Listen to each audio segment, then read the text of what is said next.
Здравствуйте. Очень приятно. Thank you. Thank you for coming.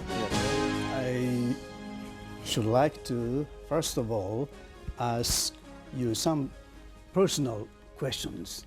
When was the first time when you heard about Japan and when you began to think about Japan? When was it? And what was the occasion of your First of first all, encounter I've heard with Japan? about Japan since my school years in Siberia. Oh, in Siberia. In Siberia. And also, I lived in the city called Chita. Oh, Chita. Chita. Oh, yes. This is not a big city, about 300,000 people, located to the east of the Baikal Lake. And in this city, of course, from that city to Japan, it was closer than from Chita to Moscow. Ah, I see. Also, we've heard on the radio, the NHK Russian broadcasts. Oh, really? Right. When you were a small At that time, when I was a small kid. boy. Ah, you listened to the NHK's Some of my Russian parents, program. sometimes they listen Russian program and then Japanese NHK program called. Then, of course, my first visit to Japan happened when I was already assistant to the Soviet Deputy Foreign Minister, Mr. Michael Kapitsa. Oh, Kapitsa. Kapitsa, very yes, famous yes. expert on Asia. So I came as his assistant, personal assistant, to Tokyo. It was, I think, 1985. 1985. 85 or 86. So I accompanied him here, and we had meetings, I think, with the foreign minister at that time, also in the parliament, and many other things, meetings.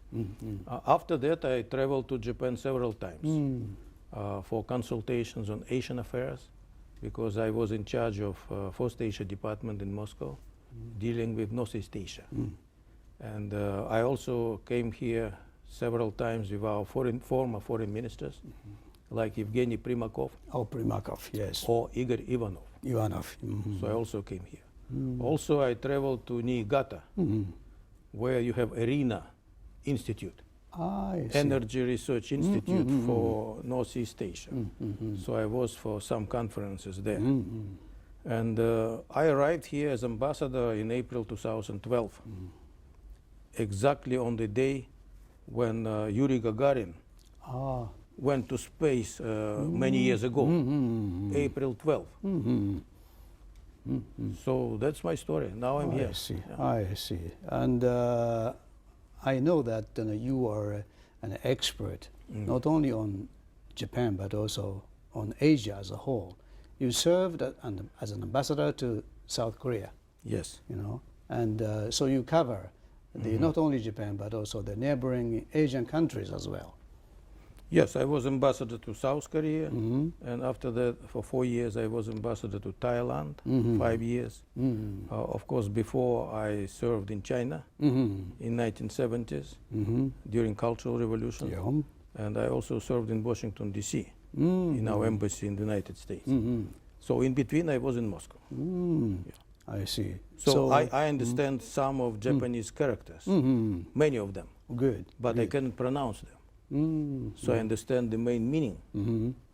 For example, when I'm in Kamakura, on the beach, there are signs in characters saying, don't put fireworks at night. And I don't put fireworks. Good, you observe. Prohibited, yeah, it's prohibited. You observe the Japanese rules. Yeah, right, laws, yes, of course. All right, so you have been to China, Thailand, South Korea, and also, United States. Yes. So you look, Japan from the quite diversified perspectives. Yeah, I think so. But frankly speaking, I think this, my current position is probably my most important diplomatic nomination. Okay, okay. So, and I think that we are neighbors. We'll forever be neighbors. And we had to find ways to live in peace, harmony, and also in good cooperation. From Tokyo to Vladivostok, only 1.5 hour flight. Because when I just arrived here, some of my Japanese friends told me, oh, Moscow is far away. Russia is far away. I told them, Moscow, yes. But Russia is not far away. Russia is here on the Pacific. We have Vladivostok, Khabarovsk, say Sakhalin, Kamchatka, Magadan. It's very close. And we think that, as President Putin said, that Japan is our neighbor and our natural partner. So this is the policy line we're following toward Japan. Yes, we are very much encouraged by such kind of positive, forward-looking, comments and attitude from the Russian President Putin, as well as you, Ambassador, Afanasiev.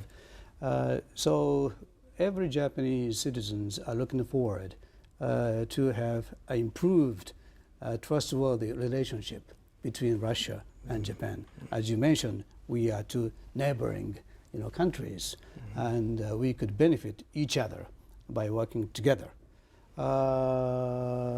However, unfortunately, the planned visit by President Putin to Japan seems to be rather uncertain. So please let us know, what is the situation about the President Putin's planned visit to Japan? Is it coming as scheduled? This visit requires certain preparation and solid preparation.